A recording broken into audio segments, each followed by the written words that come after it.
इस वक्त नवाज शरीफ ने मीडिया को सबसे बड़ा टास्क ये दे के रखा हुआ है कि आप ये ऐलान करो, ये खबरें ज्यादा से ज्यादा फैलाओ कि पाकिस्तान तहरीक इंसाफ तकसीम हो चुकी है, इनके अंदर अब लड़ाई झगड़े हो रहे हैं, क्योंकि पाकिस्तान तहरीक इंसाफ को गिराने के लिए, खत्म करने के लिए हर हरबा आजमाया गया। चादर चार दीवारी का तकद्दुस पामाल किया गया, लोगों पे झूठे मुकदमात किए गए, लोगों को झूठे मुकदमात में फंसा दिया गया, लोगों को तशद्दुद का निशाना बनाया गया, अगवा किया गया, उनके ऊपर जुल्म ज्यादती के तमाम पहाड़ तोड़े गए, MNAs MPs के कारोबार बंद कर दिए गए, बड़े बड़े लोगों को जीरो बनाने की कोशिश की गई, कितने लोग पाकिस्तान छोड़ के चले गए, कितने लोगों की सियासत खत्म हो गई, हर काम कर लिया लेकिन पाकिस्तान तहरीक इंसाफ तकसीम नहीं हो सकी। इन्होंने हर हरबा आजमा लिया लेकिन पाकिस्तान तहरीक इंसाफ को तोड़ नहीं सके। और फिर अब बेशर्मों की तरह एक मरतबा फिर से ऑडियो वीडियो का खेल उन्होंने वही दोबारा शुरू कर लिया कि जो इनका बड़ा पुराना वतीरा हुआ करता था, पहले भी फ्लॉप हो चुका है। एक मरतबा फिर ये अब वो अपने आप को मजीद बदनाम करवाने के लिए नून लीग और नवाज शरीफ है वो इसी धंधे के अंदर पड़ गए, क्योंकि जो मरियम बीबी है उसके मोबाइल के अंदर तो जो गंदी वीडियोस और गंदी ऑडियोज हैं वो भरी हुई हैं, और पूरे मुल्क क्या पूरी दुनिया को पता है कि जी मरियम बीबी दुनिया की वाहिद ऐसी औरत है जो मीडिया के ऊपर आके बताती है कि मेरे मोबाइल के अंदर गंदी वीडियोस और गंदी ऑडियोज मौजूद हैं। इन्होंने तैयारी कर रखी थी कि किसी न किसी तरह जो पाकिस्तान तहरीक इंसाफ की चेयरमैनशिप होगी वो बुशरा बीबी के पास जाएगी, तो उनको ब्लैकमेल करेंगे, उनको शोर के जरिए उन पर मुकदमात करवा लेंगे, उनको प्रेशराइज कर लेंगे, उनको दबाव में ले आएंगे। मगर फिर बैरिस्टर गौहर का नंबर आ गया इसके ऊपर और वो पाकिस्तान तहरीक इंसाफ के चेयरमैन के हवाले से सामने आ गए, तो इनकी इनके लिए बड़ी टेंशन बनी। अच्छा, दूसरी तरफ बरतानिया के दी गार्डियन ने अब नून लीग का मुंह काला करके रख दिया। उन्होंने अपनी एक रिपोर्ट जारी की है और उस रिपोर्ट के अंदर जो नून लीग की धज्जियां उड़ा के रख दी हैं, जो नून लीग का उन्होंने बेड़ा गर्क करके रखवा दिया। यकीन जानिए कि इनकी अगर जरा सी भी इज्जत होती तो ये मुंह छुपाते फिर रहे होते, लेकिन इनको क्योंकि शर्म नहीं आती है, इनके अंदर कोई ऐसी क्वालिटी कोई ऐसी चीज नहीं है, तो इनको ये बात फील नहीं होती है। पाकिस्तान में इनके अपने लोग, इनकी अपनी नून लीग की जो पार्टी है वो छोड़ते जा रहे हैं। इस्लामाबाद से सीनियर वाइस प्रेसिडेंट जो हैं समीउल्लाह अंसारी वो पाकिस्तान तहरीक इंसाफ में शामिल हो गए, पाकिस्तान मुस्लिम लीग नून के थे, शेर अफजल मरवत उनके साथ थे। तो बड़ी दिलचस्प खबरें सामने आ रही हैं जो आज के वीडियो के अंदर मैं आपको बताने जा रहा हूं। मगर उससे पहले हम सबको अल्लाह तबारक व तआला के हुजूर गिड़गिड़ा कर ये दुआ करनी है कि हमारे पाक परवरदिगार हमारे मुल्क के हालात के ऊपर रहम फरमा और हमारे मुल्क के हालात को बेहतर कर पाकिस्तान का अगला वजीर आजम उस शख्स को बना के जिससे ये पाकिस्तानी कौम बड़ी टूट कर मोहब्बत करती है और वो भी पाकिस्तानी कौम से बड़ी टूट कर मोहब्बत करता है। अगर आप भी हम सबके साथ मिलकर इस दुआ में शामिल होना चाहें तो कमेंट सेक्शन के अंदर आमीन जरूर लिख दीजिएगा, और कमेंट सेक्शन के अंदर आपने ये भी जरूर बता देना है कि आप आने वाले वक्त के अंदर पाकिस्तान का अगला वजीर आजम किसको देखना चाहते हैं। मैं हूं शकील हैदर और आप देख रहे हैं आपका मोस्ट फेवरेट चैनल बगा फैक्ट्स। दोस्तों, आप अंदाजा लगाइए कि नून लीग की कितनी ज्यादा बुरी पनौती किस्मत है इन लोगों की, कितनी घटिया किस्मत है इन लोगों की कि इस वक्त पाकिस्तान तरीके से मुश्किलात में घिरी हुई है। झूठे मुकदमात हो रहे हैं, चादर चार दीवारी का तकद्दुस पामाल हो रहा है, लोगों को ज़लीलो ख्वार किया जा रहा है, लोगों को बदनाम किया जा रहा है, दहशतगर्द डिक्लेयर किया जा रहा है। मगर इसका रिजल्ट क्या निकल रहा है? रिजल्ट ये निकल रहा है कि पाकिस्तान तहरीक इंसाफ के अंदर पाकिस्तान मुस्लिम लीग नून को छोड़कर लोग आ रहे हैं। इसका रिजल्ट ये आ रहा है कि पाकिस्तान पीपल्स पार्टी के लोग पाकिस्तान पीपल्स पार्टी को छोड़ के पाकिस्तान तहरीक इंसाफ के अंदर आ रहे हैं। इसका रिजल्ट ये हो रहा है कि जुल्म करने वालों के हाथ थक गए हैं। अब वो भी ये कहते हैं कि जी हम मजीद किसी किस्म का और जुल्म नहीं कर सकते हैं, बगैर किसी वजह के हम लोगों पे झूठे मुकदमात नहीं कर सकते, उनको फंसा नहीं सकते हैं। FIA के बड़े अफसरान नाराज हो चुके हैं अपने इदारे से, NAB के बड़े अफसरान ऐसे हैं जो अपने इदारे को छोड़ने के ऊपर आ गए हैं, पाकिस्तान की पुलिस के बड़े अफसरान ऐसे हैं कि जो देख रहे हैं कि यार ये सब कुछ गलत हो रहा है, तो वो पाकिस्तान अपनी जो सर्विस है उसके हवाले से संजीदा हो रहे हैं। तो ये सब कुछ किया जा रहा है। और फिर ऊपर से दिलचस्प बात यह है कि जो दानियाल अजीज ने अब नून लीग के अंदर फूट डलवा दिया, तो वो फूट ऐसी है जो कभी भर नहीं सकती है, और उसने बड़े खुल्लम खुल्ला वाज़ेह तौर पर ये कहा है कि जी ये लोटों को जो तुम अपनी पार्टी के अंदर लेकर आ रहे हो, इन लोटों ने पहले कौन सा हमारी पार्टी को फायदा दे दिया था, या पहले इन लोगों ने कौन सा हमारी पार्टी को चार चांद लगा दिए थे। दूसरी तरफ जो एहसन इकबाल है उसके लिए भी मुश्किलात बड़ी खड़ी हो गई हैं, क्योंकि वो अपने बेटे को टिकट दिलवाना चाहते हैं और वहीं का टिकट दानियाल अजीज भी लेना चाहते हैं। तो इनके अंदर जो दानियाल अजीज अब उधर से जो मरियम बीबी है उनके भी इंतहाई करीब है, तो यहाँ से इनकी कहानी जो खराब हो रही है वो भी बड़ी दिलचस्प है। और पाकिस्तान के अंदर ये जो PDM हुकूमत ने 16 महीने की हुकूमत की थी उसके अंदर जितनी भी नाकामियां थी उन सब का दानियाल अजीज ने इल्जाम एहसन इकबाल पे लगा दिया, और ये हुआ भी, ये ठीक हुआ है क्योंकि वो देखें उस वक्त वो प्राइस कंट्रोल कमेटी का चेयरमैन भी वही था, उसने सारा देखना था कि महंगाई बढ़ी है या नहीं, लेकिन उसको जो फर्क नहीं पड़ता था एहसन इकबाल को, ना उसके अंदर इतनी क्रेडिबिलिटी थी, ना उसके अंदर इतनी एबिलिटी थी, ना उसके अंदर इतनी काबिलियत थी कि वो पाकिस्तान की मईशत को देख सकता है, जिसको आगे लेकर चल सकता है, या जो रेट्स होते हैं मार्केट का जो रेट होता है उसको ऊपर नीचे कर सकता है या ठीक करके चला सकता है। तो उसके अंदर तो ये सब कुछ था नहीं, तो पाकिस्तानी अवाम से वो महंगाई की चक्की में पिसती चली गई, जलीलो ख्वार होती गई, पाकिस्तानी अवाम के तो कपड़े उतर गए।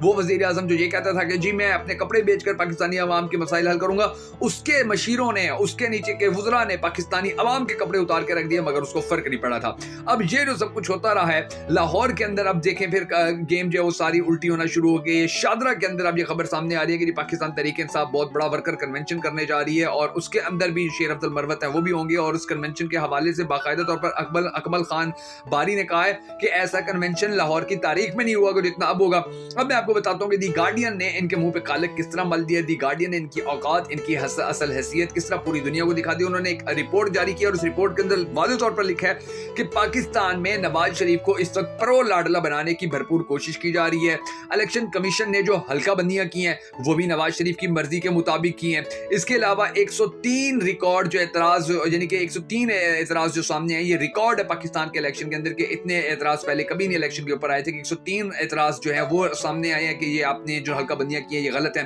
اس کے علاوہ الیکشن جو لیٹ کیا گیا وہ بھی میاں صاحب کے لیے کیا گیا. یہ میں نہیں کہہ رہا, یہ دی گارڈین کی رپورٹ ہے, اس کے جو اہم اجزاء ہیں وہ میں آپ کو بتا رہا ہوں. پھر جو نون لیگ ہے, نواز شریف ہے, اس نے اپنے کیسز ختم کروائے اور وہ پاکستان کا اب اگلا وزیر اعظم بننے کی تیاری کر کے بیٹھا ہوا ہے. یہ گارڈین نے دیکھے کتنی زبردست قسم کی انہوں نے رپورٹ جاری کی ہے. اب میں آپ کو نا ایکسیکٹ پریس انٹرنیشنل کی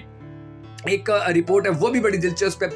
اس کے اندر وہ کہتے ہیں جی دانیال عزیز اپنی ہی پارٹی کے رہنما احسن اقبال پر برس پڑے, مہنگائی کا ذمہ دار قرار دے دیا. اب اس خبر کے اندر بڑی ڈیٹیل اور بڑی دلچسپ ڈیٹیل ہے. لکھا گیا جی پاکستان مسلم لیگ نون کے رہنما دانیال عزیز نے اپنی ہی پارٹی کے سینئر رہنما احسن اقبال کو شدید تنقید کا نشانہ بنایا ہے. دانیال عزیز نے کہا کہ احسن اقبال بلدیاتی حکومتوں کے بارے میں خود کو عقل کل سمجھتے ہیں, انہیں مقامی حکومتوں سے متعلق تقریر جھاڑنے سے پہلے جواب دینا چاہیے. رہنما مسلم لیگ نون نے کہا کہ Ahsan Iqbal price monitoring committee کے چیئرمین تھے, ریکارڈ توڑ مہنگائی پر قابو کیوں نہ پا سکے. اس نااہلی کی وجہ سے ہماری حکومت عوامی سطح پر مکمل ناکام ہو گئی تھی. ہماری پارٹی مسلم لیگ نون مہنگائی کو کم رکھنے کا بہت اچھا ریکارڈ رکھتی تھی. دانیال عزیز نے کہا کہ مہنگائی کی وجہ سے ہماری پارٹی کی ساکھ کو شدید نقصان پہنچا. غریب عوام کو کمر توڑ مہنگائی کا سامنا کرنا پڑا جو احسن اقبال کی مکمل نااہلی اور ناکامی تھی. انہوں نے کہا کہ پارٹی نے مہنگائی کا نوٹس لیا ہوتا تو اکانومی پر یقیناً احسن اقبال کو برطرف کر دیا جاتا. الیکشن سر پر ہے, پارٹی مہنگائی کا نوٹس نہ بھی لے تو عوام ہر حال میں لیں گے. رہنما مسلم لیگ نون نے یہ بھی کہا کہ اب وہ ووٹ کو جاری مہنگائی سے جوڑ رہے ہیں جس کی ذمہ دار احسن اقبال ہے. اب یہ دیکھیں ان کے اپنے گھر کے اندر اتنی بڑی لڑائی پڑ گئی. نون لیگ اب ان کے اپنے پھڈے اتنے زیادہ ہو گئے ہیں کہ یہ اب ایک دوسرے کو کاٹ کھانے کو دوڑ رہے ہیں, ایک دوسرے کو یہ نیچا دکھانے کی کوشش کر رہے ہیں, ایک دوسرے کی جگہ لینے کی کوشش کر رہے ہیں. اور ان کے جو اختلافات ہیں, اختلافات اسی طرح بڑھتے چلے جا رہے ہیں اور یہ بڑھتے چلے جائیں گے کیونکہ یہ سارا مافیا جو ہے یہ آپ جانتے ہیں شریف ٹبر نے جتنے بھی لوگوں کو اپنے ارد گرد اکٹھا کر کے رکھا ہوا ہے, یہ سارے لوگ جو ہیں یہ اپنے اپنے مفادات کے لیے سیاست کرتے ہیں, یہ اپنی دولت میں اضافہ کرنے کے لیے سیاست کرتے ہیں. اگر آپ یہ سوچتے ہیں کہ یہ پاکستان کی عوام کی خدمت کرنا چاہتے ہیں, ملک کو مسائل سے نکالنا چاہتے ہیں, تو آپ یہ غلط سوچتے ہیں. یہ مافیاز ہیں اور یہ مافیاز ہی ایک دوسرے کو, اب دیکھیں اللہ نے ظالموں کو ظالموں سے لڑانا شروع کر دیا کہ ان سب لوگوں نے مل کر عمران خان کی حکومت ختم کی تھی کہ جو پاکستانی عوام کے لیے بڑے اچھے فیصلے کر رہا تھا. لیکن پھر ان ظالموں کو اب اللہ کی طاقت دیکھیں آپس میں لڑوا رہی ہے, ایک دوسرے کا گریبان پکڑے ہیں, ایک دوسرے کے اوپر الزامات لگا رہے ہیں. اور انشاءاللہ آپ دیکھیں گے کہ نواز شریف کو وہ جو واپسی کے حوالے سے نواز شریف کی بات کی جا رہی ہے کہ نواز شریف واپس چلا رہے گا, بہت جلد پاکستانی قوم یہ خوشخبری بھی سننے جا رہی ہے کہ نواز شریف جی واپس جا رہا ہے, اس کا ٹکٹ بک ہو گیا ہے, اس کا جہاز جو ہے, اس کا جو خصوصی طیارہ ہے اس کی تیاریاں مکمل کر لی گئی ہیں اور نواز شریف اب اپنے آبائی گھر, اپنے آبائی وطن لندن روانہ ہو رہے ہیں. یہ بہت جلد انشاءاللہ پاکستانی قوم خبر سنے گی کیونکہ نواز شریف کو اب بڑے مقتدر حلقوں نے اور بڑے سنجیدہ حلقوں نے یہ مشورہ دینا شروع کر دیا ہے کہ جی دیکھیں آپ کی دال گلتی نظر نہیں آ رہی ہے, آپ کو پاکستانی عوام ایک آنکھ پسند نہیں کر رہی ہے. پاکستانی عوام کا بس چلے تو وہ آپ کو ووٹ تو کیا ہوگا, وہ اگر یعنی کہ آپ کے مقابلے میں کوئی لکڑی بھی کھڑی ہو جائے تو پاکستانی عوام اس کو ووٹ دے دے گی. عمران خان تو بڑی دور کی بات ہے, پاکستان تحریک انصاف کا جو امیدوار ہے وہ تو بڑی دور کی بات ہے. تو یہ ساری چیزیں اب نواز شریف کو بھی بتائی گئی ہیں اور اس کو کہا گیا ہے کہ ہم آپ کے پلیٹلیٹس کم کرنے کا بندوبست کر دیتے ہیں, دوبارہ ایک دو جعلی جو میڈیکل ٹیسٹ ہیں وہ بنوا لیتے ہیں, آپ کے بارے میں ہم یہ مشہور کر دیتے ہیں کہ آپ کی طبیعت ناساز ہو گئی ہے, آپ کے پلیٹلیٹس کم ہو گئے, تو آپ عزت دار طریقے سے اس ملک سے چلے جائیے اور وہاں پر جا کر بیٹھ کر الیکشن رکوانے کی کمپین شروع کر دیجیے. جیسے ہی الیکشن رکے گا یا جیسے ہی تھوڑا اور وقت گزرے گا تو آپ پھر واپس آ کے الیکشن لڑ لیجیے گا کیونکہ آپ کو بری تو کر دیا گیا, ہر جگہ سے آپ کو معافیاں تو مل گئی ہیں. مگر شہباز شریف کہتا ہے اپنے بھائی کو کہ اگر ہم نے دیکھو ابھی ہمارے ساتھ ادارے کھڑے ہیں, نیب ہمارے ساتھ کھڑا ہے, عدالتیں ہمارے ساتھ کھڑی ہیں, ایف آئی اے ہمارے ساتھ کھڑی ہوئی ہے, پولیس ہمارے ساتھ کھڑی ہوئی ہے, الیکشن کمیشن ہمارے ساتھ کھڑا ہوا ہے, احتساب کی عدالتیں ہمارے ساتھ کھڑی ہوئی ہیں. اگر ہم اب بھی لیٹ کرتے ہیں, اگر ہم اب بھی ڈر جاتے ہیں کہ ہم الیکشن میں نہیں جاتے ہیں تو پھر یقین جانو کہ ہم کبھی بھی الیکشن نہیں جیت سکتے ہیں. یہ نواز شریف کو اس کا بھائی شہباز شریف بہت سمجھانے کی کوشش کر رہے ہیں, مگر بات یہ ہے کہ کیونکہ یہ ہمیشہ سے ہی پڑھے لکھے تو ہے نہیں, ہمیشہ سے ہی یہ دوسروں کے کندھوں پہ بیٹھ کے سیاست میں آئے ہیں, دوسروں کے کندھے پہ بیٹھ کے یہ حکومت میں آئے, تو ان کو سمجھ میں نہیں آ رہا کہ ہم کریں کیا, ان کو سمجھ میں نہیں آ رہا کہ ہم کس طرح سے پاکستان کے یہ جو پاکستان کے اندر ان کی سیاست اتنی مشکل ہو گئی ہے, اتنی عذاب ان کے لیے بن گیا ہے. اب اس عذاب سے خود کو کس طرح سے نکالیں, ان کو اس چیز کی اب سمجھ نہیں آ رہی ہے.